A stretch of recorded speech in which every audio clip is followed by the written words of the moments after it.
Hello and welcome, I'm Thomas Porteous and you're watching the World Report on NewsX World. Let's take a look at some of the top headlines of the hour.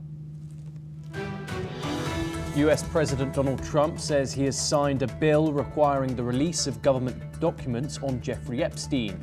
Trump, who had earlier opposed the measure, announces on Truth Social that he has just signed the bill.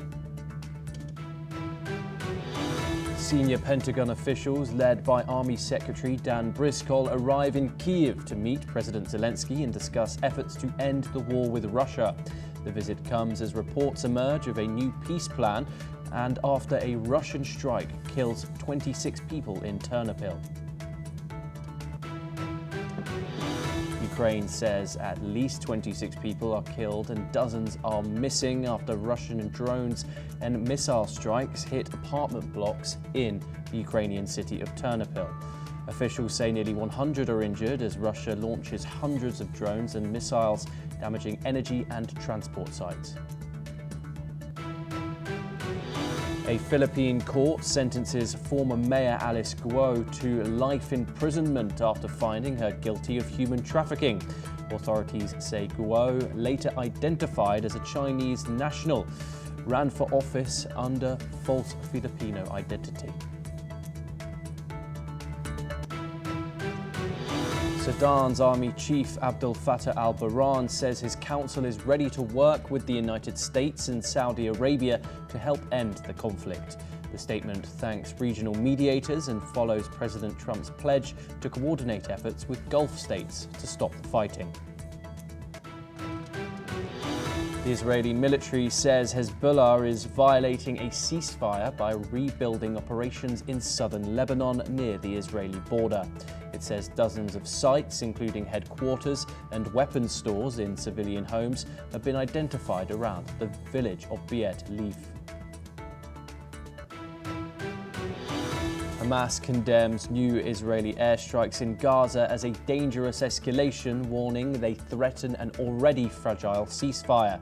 Israel says the strikes respond to a Hamas violation, while medics report at least 25 people killed in the last 24 hours. Saudi Crown Prince Mohammed bin Salman meets members of Congress in Washington as he promotes deepening economic and security ties. The visit follows a lavish White House welcome from President Trump, who again defends him over the 2018 Khashoggi killing. Those are the headlines of the hour, and we start this bulletin in the Indo-Pacific. And Taiwanese President Lai Ching-te has signalled support for Japan as regional tensions in East Asia continue to rise. Earlier today, he shared images of himself having a sushi lunch made with Japanese yellowtail from Kagoshima and scallops from Hokkaido. This social media display comes amid growing friction between Tokyo and Beijing. Japan's new Prime Minister, Sanai Takaichi, has recently remarked that any attack on Taiwan can threaten Japan's security and could lead to a military response. China later indicated it may ban Japanese seafood imports in its ongoing dispute over Taiwan. Moreover, the Taiwanese government has faced similar import bans from China in recent years, targeting products such as pineapples and fish. Taipei has characterized these actions as part of a broader pressure campaign. Meanwhile, at a briefing in Beijing, the Chinese Foreign Ministry has reiterated its position that Taiwan is part of China and said that it remains a non-negotiable stance. Following this ongoing tension between China and Taiwan, Taiwan's leadership has called for stronger support for Japan, including more travel and increased purchases of Japanese goods. Officials have said that such actions would help demonstrate friendship between the two sides. Joining us now is Dmytro Burstev. He's a junior research fellow at the Institute of Oriental Studies in Ukraine, joining us from Taipei. Thank you very much for joining us here on NewsX World. It is a pleasure to have you. Dimitro, a sushi lunch with Japan's envoy, a clear, deliberate public gesture here. What exactly is Taiwan signaling to both Beijing and Japan with this move? Well, first of all, I would like to say that Taiwan sees Japan as the first ally who actually gonna help them in case of any conflict, and actually situation with Japanese relations and the friction in relations gives Taipei a chance to become closer to Japan actually. Pretty good chance actually. Yes, and of course, China now says that trade cooperation with Japan has been severely hit, with China also floating the banning of Japanese seafood imports over to Beijing. Is Beijing using the same economic coercion playbook as, for example, in South Korea in 2017? Yes, especially China will use all the tools to press Japan. So banning the seafood is one of the tools, and we can see that, well, Chinese also proclaim that they don't want Chinese citizens go to Japan for traveling. So it's another tool of influence which can be also very pressing for Japan. And even as the Chinese airlines, they claim that they will cancel the flights for Chinese who already booked the flights without any fees, additional fees, and return the money.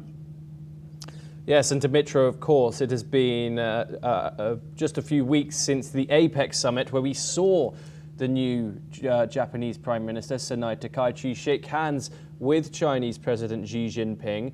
A lot has obviously happened since then, with these tensions seem to be escalating on a daily basis. How do you see this situation playing out?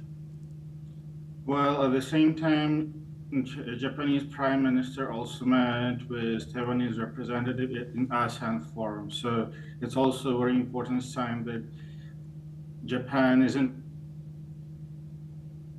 interested in stable Taiwan. So I suppose these frictions will be over like within 3-4 weeks, but because nobody interested in sharpening the situation at the moment. However, I think escalation might continue even longer. Okay, Dimitro, do stay with us as we have further updates from, of course, this developing situation. And ties between Japan and China have deteriorated further after recent comments by Japan's new Prime Minister on a potential security threat from ongoing China-Taiwan conflicts. China has said that its trade cooperation with Japan has suffered a significant setback since those remarks were made. According to the Chinese Commerce Ministry, Japan's position has damaged their bilateral engagement, further adding that Beijing could take extra measures if Tokyo continues to maintain the same stance. In the past week, China has said that Japan's seafood import procedures were insufficient, signaling that a full ban could be implemented within months. Beijing has also halted talks on resuming Japanese beef imports and threatened further action unless Tokyo reversed its position. The issue of Taiwan remains a central point of contention as China maintains its claim over the island, while Japan continues to monitor regional security developments very closely. Dimitro joins us once again. Dimitro, of course, partners in East Asia now seeming to deteriorate. Tensions between the two countries historically troubling. However, now it seems that things are deteriorating to a very bad level when it comes to trade. Can, of course, who will suffer more greatly here, China or Japan, when it comes to the prohibition of exports to both countries if it is to continue? I suppose Japan is in more vulnerable position in this case because of the size of the of economics and actually specific branches of industries which are export related for Japan and ties with China. And actually, it's not the first time this like the friction happened in relations between China and Japan, but it seems like the frictions right now are the most severe within the last decade. Okay, Dmytro Burstev, thank you very much for joining us here on NewsX World. It's a pleasure to have you on the program. We now move over to West Asia for our next story, and Israel has launched new airstrikes on Gaza early this morning as both sides accused each other of violating the ceasefire that came into effect on October the 10th. Gaza's Civil Defense Agency says 3 people were killed and 15 others were injured after a residential building was hit in the Bani Shwela area of eastern Khan Yunis at around 4 a.m. local time. Authorities say the strike stopped after 5 a.m, but reports of ongoing artillery fire continue from the Khan Yunis region. The Israeli military is yet to comment on the strikes, however. Humanitarian agencies are closely monitoring developments as civilians in the area continue to face severe risk. Joining us now here on the programme is Sander van Hoorn, a former EU correspondent, and he joins us live from Amsterdam in the Netherlands. Thank you very much for joining us here on NewsX World, Sander. Pleasure to have you. Israel says that 3 people have been killed in these new recent strikes. This, of course, follows over 20 killed yesterday. What's triggering this violence, and what effects does it have on this already fragile ceasefire in place in the Gaza enclave? It all started, according to Israel, when 3 of its troops were attacked allegedly by Hamas. Hamas denies they attacked Israeli troops, but that sparked this current flare-up of violence. And most recent figures provided by the Hamas-run Ministry of Health in Gaza point to over 30 people killed so far. And Hamas is blaming Israel for violating the ceasefire. Now, the second part of your question, the fragility of this ceasefire, it holds as long as both parties still say it holds and don't say it doesn't. So for now, both parties say they will stick to the ceasefire. We've seen flare-ups in the past, but every flare-up, of course, carries the risk of a major escalation that will not be brought to an end swiftly. Yeah, and obviously, Sander, there are talks of now what is going to be included in this second phase, an international stabilization force, among other terms. But of course, the sticking point here is the disarmament of Hamas. If this violence does continue, of course, from both sides, allegedly, what are your hopes for the future of this second phase being implemented? Well, the upside is that the Americans are still involved. That is what got this whole process moving, and their continued involvement is necessary to basically keep both parties, Hamas as well as Israel, to stick to the Trump 20-point plan. And according to this plan, yes, Hamas will be disarmed, but Israel has to withdraw further to the Israeli border of Gaza, something that has not happened yet as well. So both sides will have to take steps, but you see the international community preparing for this phase 2. So yes, there will be an international stabilization force, but who will take part? Will it be Azerbaijan? Will it be Indonesia? Will they be able and willing to confront Hamas in the process of disarmament?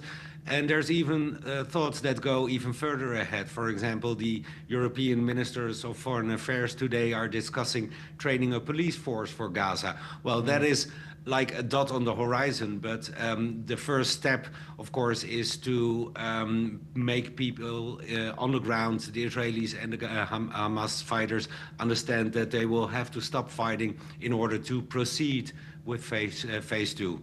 Yes, Sander, do stay with us as we move over from West Asia into Eastern Europe.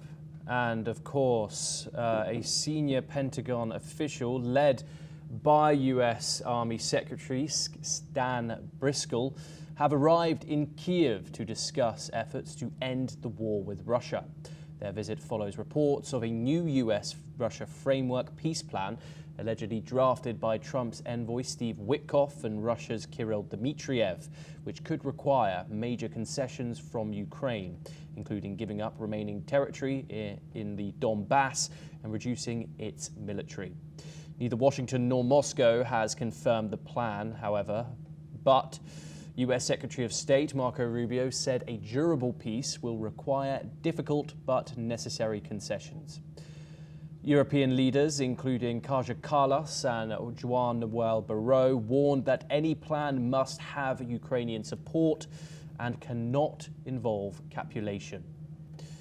The report surfaced the same day as a Russian attack on Ternopil killed at least 26 people. Ukrainian officials say Zelensky and Trump have already agreed to stop the conflict along the current front lines and discuss security guarantees. Driscoll's delegation is the most senior US military team to visit Kiev under Trump, focusing on battlefield conditions and possible ceasefire plans.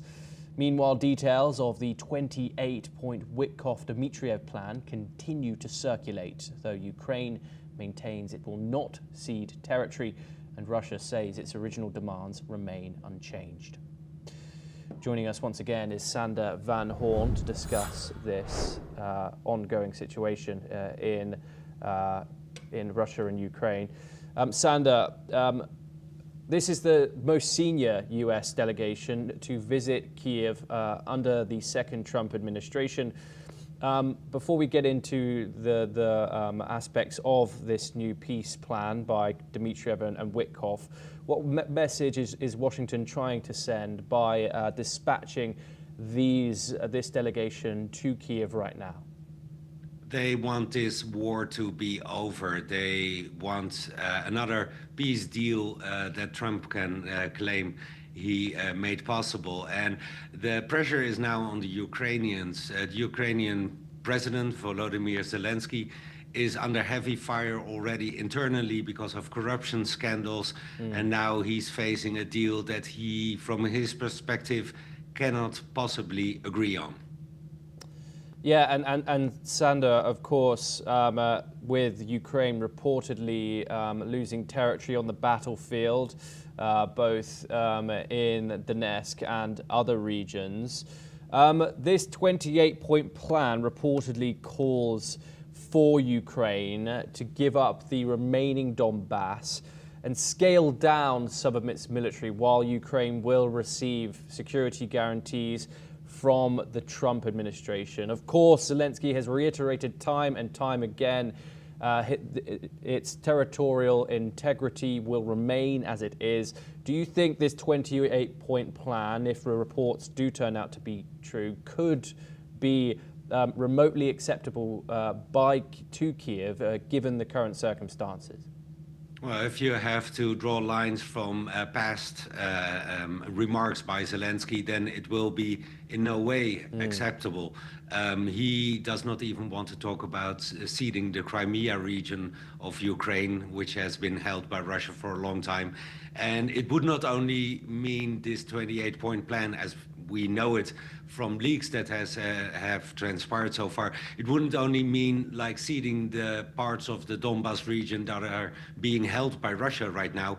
It would mean ceding all of Donbas, so also the parts that are being held by Ukraine right now. Now, that's not only about ceding territory, it's also about being able to defend what's left of Ukraine, because the most active front lines, but also the most active defensive lines that Ukraine holds are located in the Donbas region. So that's a very worrying point. Now, the other points you talked about, like reducing the size of the Ukrainian army and ceding long-range missiles, that is something that may be discussed by Ukraine. They have stated so in the past, but that will also depend on the guarantees, the security guarantees being provided provided by the Europeans, but notably, of course, by the Americans. And about that detail of the 28-point plan, nothing has transpired so far. So the extent and the toughness of those American security guarantees, a lot of things will depend on that. But the territorial concessions, I think, for any Ukrainian president at this point will be a no-go. Okay, so Sander, once again, I do request you stay with us for our last update coming out of the Ukraine conflict. And EU foreign ministers are meeting in Brussels amid reports of growing pressure on Ukraine to consider a secretive draft peace plan that would require major concessions for Kyiv. The plan, reportedly developed by a US envoy and a Kremlin advisor, would give Russia sweeping control over Ukraine's military and political structure and is widely seen as a form of capitulation. EU Foreign Policy Chief Kaja Kallas said any proposal must be backed by both Ukrainians and Europeans to be viable. French Foreign Minister Jean-Noël Barrot also said peace cannot mean surrender for Kyiv and called for a ceasefire along the contact line to begin any serious discussions. Let's in fact listen in to some comments made by the diplomat. What we as Europeans have always supported is a long-lasting and just peace, and we welcome any efforts to achieve that. Of course, for any plan to work, it needs Ukrainians and Europeans on board. So this is very clear. Discussions should start with a ceasefire on the contact line that allow for negotiation on the question of territories, on the question of security guarantees. We have said that, the US have said that, President Trump has said that, and Ukrainians are ready for this. The only obstacle to such ordered discussions so far is Vladimir Putin. Involved. I don't know what the involvement of Ukraine has been in this plan, but obviously for us it is important that whatever peace plan is on the table, that Ukraine is behind it. This is up to Ukraine. It's about Ukrainian territory. It's about Ukrainian sovereignty. So without a buy-in of Ukraine, you won't get the support of the Europeans. Sander van Hoorn joins us once again. Do you think both the Russians and the Americans are looking at Europe to make any decisions here? Kaja Kallas, of course, says that the plan needs support from Europeans. Does this mean the EU is preparing to openly resit any US-Russia framework imposed from the outside of these discussions? Well, the problem for the Europeans right now, the foreign ministers meeting in Brussels as we speak, is that they are not privy to the details of the plan. They have not been part of the negotiations about this plan, and that is a big frustration.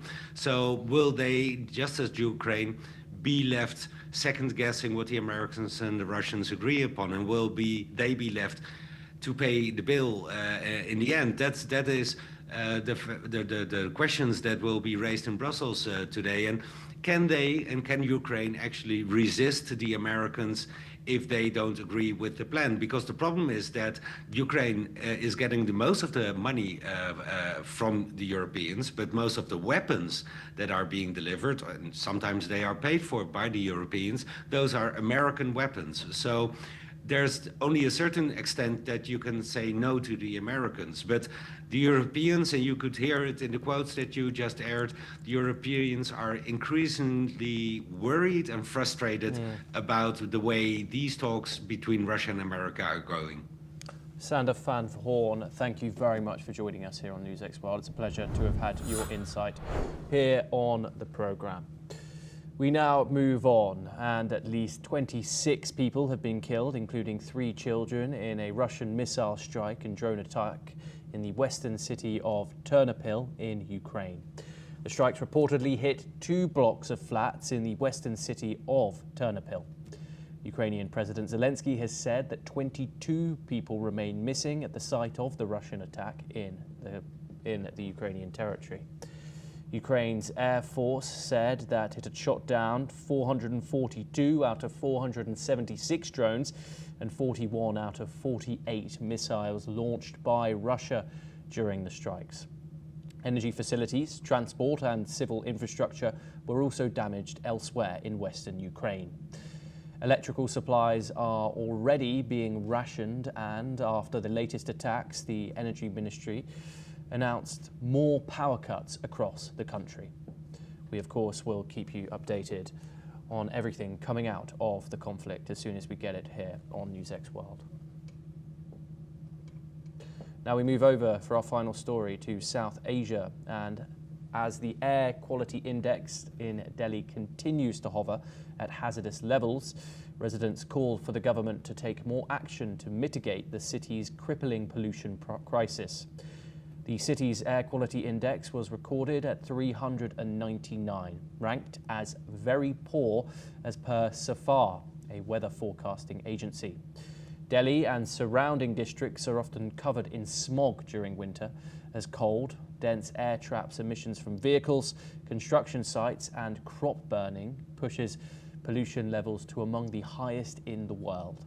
The Delhi government has imposed a ban on non-essential construction work, among other measures, to deal with the rising pollution levels.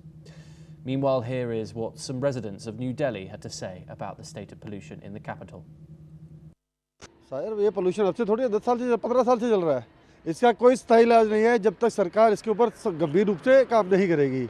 आप सोच रहे हो गाड़ियां बंद करा दो, even road करा दो, इससे कोई फर्क नहीं पड़ने वाला।